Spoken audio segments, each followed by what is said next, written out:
This time it's 5 affordable 500cc British singles. The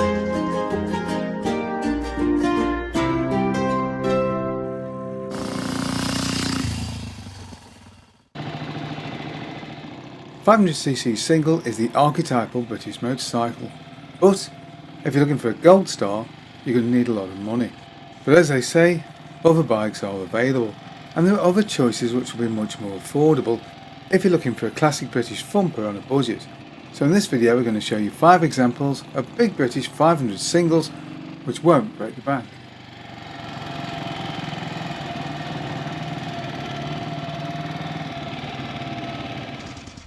The matchless G80.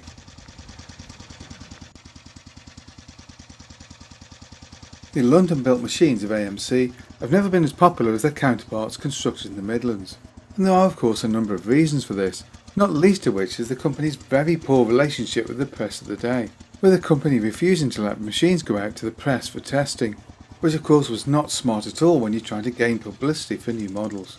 And of course the company clung on to older manufacturing techniques, making their machines slightly more expensive, and to the general public the machines were often perceived as old man bikes, with slightly staid and conservative styling that always looked a generation or two behind their main competition. Which is a pity really, because AMC's singles were generally very good. Good chassis and a very good solid working engine. And of course the company clung on to its older design machines with its big thumping pre-unit singles. This made them pretty unique amongst British manufacturers, with the possible exception of Velocet, who really couldn't change because they simply didn't have the cash to develop newer machines. And indeed AMC would continue to produce machines of this nature right through to the end of the line for the company in 1966. And while this was ultimately bad news for AMC, it's very good news for potential buyers because the machines are plentiful and very well developed. Right from 1946 the machine had telescopic forks, although it was a rigid rear end. But from 1949 the machine gained swinging arm rear suspension, with early models using the leak-prone candlestick suspension units. These were later replaced by the slightly better jam pots before they switched to Girling units like everybody else in 1956. The bikes were all fitted with Berman boxes until 1957, when an in-house designed AMC unit replaced it. Early models ran a relatively long stroke with a bore of just 82.5mm, but from 1956 onwards the bore and stroke would follow that of the competition models and had square dimensions of 86 by 86. And thanks to the poor quality fuel available post-war, compression ratio was held at just 5.9 to 1 on the early models. Later models would feature an all-aluminium head and run a compression ratio of 7.3 to 1.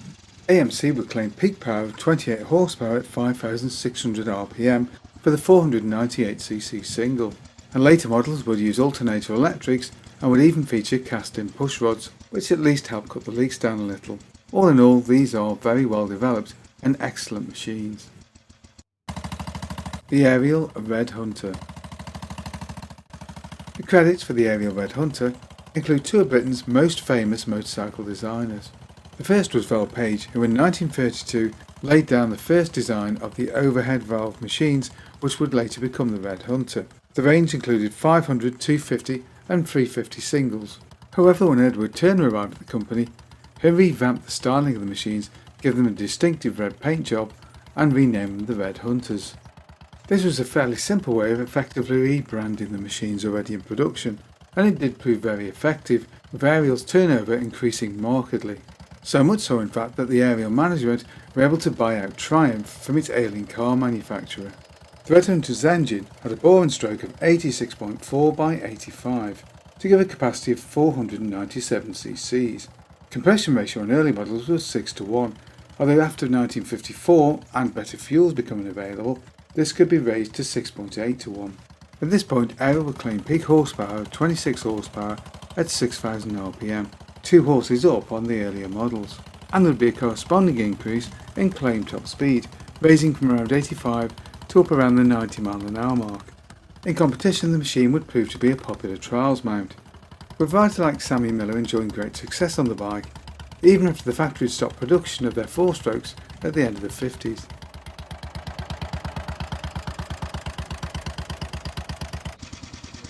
The Royal Enfield Bullet. The use of the Bullet name on Royal Enfields dates all the way back to the late 30s, with a range of sloper single-cylinder machines. But it's the post-war machines with their pioneering swinging arm frames that are really of interest for us in this video. The all-new post-war bullet arrived in 1949 and featured a number of changes from the previous model, most obviously the swinging arm frame and the upright cylinders. The 500 model would follow in 1953, and really the bike is best known for two things. One, the incredible length of its production run in both Redditch and Madras, modern Chennai in India. But secondly also, its incredible success in heavyweight trials with their star rider Johnny Britton. Numerous mods were made to the bike over its production run, including alternator charging in 1956 and battery coil ignition in 1960. But while the 500 version was discontinued in 1961, the 350 would continue, gaining unit construction in 1963. Although in fact only about 250 of these machines would actually be sold. Over a 2-year period, the 350 class being effectively killed by the 250 learner laws of the early 60s. But even the cessation of production at Redditch in 1967 couldn't kill the bullet, because in India the 1955 model continued to be produced. And in fact around 20,000 bullets would be produced in India. Most of these of course are the 350 model, but some were 500, the 500 model being reintroduced to the range in the 1990s, being sold in the UK between 1992 and 2003. The 500cc bullet had a bore and stroke of 84 by 90, giving a swept capacity of 499 cc's. Compression ratio was 8.5 to 1, and the engine produced around 23 horsepower, although this would be pegged back by later emission regulations. The gearbox was a 4-speed unit of Albion design with a right foot gear change, and top speed was somewhere around 80 miles an hour. While the 500 is much less common than the 350, the fact that the bike was produced both in Redditch and India means that they're fairly common and therefore quite affordable. And while some would dismiss the Indian produced bikes, they're very robust and retain all of the feel of the original Redditch bikes. The Velocet MSS. Velocet's high-cam engines first appeared in the 1930s in the form of the MOV or MOV 250, which had been introduced to sit above the GTP 2-stroke in the range. But the Goodmans, owners of Velocet, soon realised the potential of the design and would expand it to 350 and then later to 500 to form the MSS, which would first reach the market in 1935. Production was of course halted during the Second World War, and the MSS would not reappear until 1954. The basic architecture of the engine with its high-mounted camshaft made it very tunable, so many MSSs were converted for racing during the 1930s and into the 40s. The company wasn't slow to appreciate this and would introduce the Venom sports model in 1955. The MSS runs square dimensions of 86 by 86 to give a capacity of 499 cc's. Compression ratio was 6.75 to 1, and the engine produced a claimed 27 horsepower at 5,000 rpm. On the road, the MSS is a great choice. 70 mph cruising is possible, and there's a top speed of just over 80.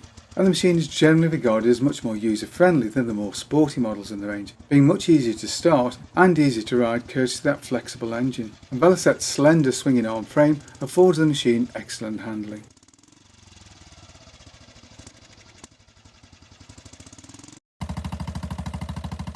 BSA B33.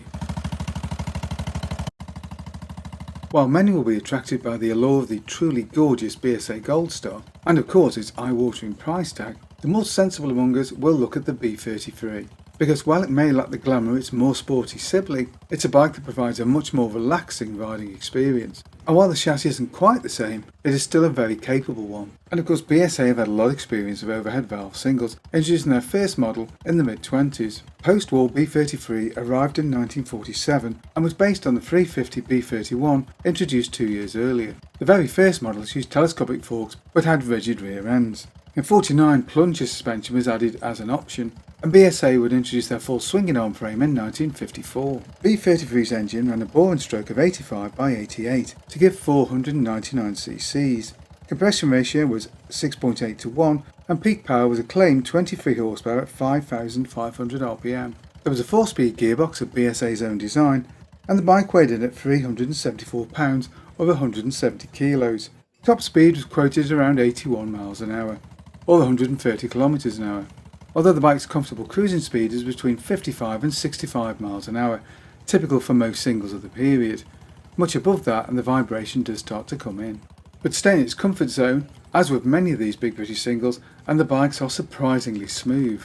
On the road, comfort is very good, and handling is generally regarded as above average for the period, the BSA chassis being one of the best available. The B33 ran through the 1950s with few changes, although some very late models from 1958 onwards are actually fitted with an alternator as opposed to the usual mag dyno. But by that time the Big British Single had pretty much had its day, and BSA discontinued the B33 in 1960. And if you're looking for a first classic, the B33 and the B31 both make excellent choices, being both easy to ride and maintain. And parts availability for most BSAs is pretty good, so if you're looking for that first classic, a B33 could be the bike for you.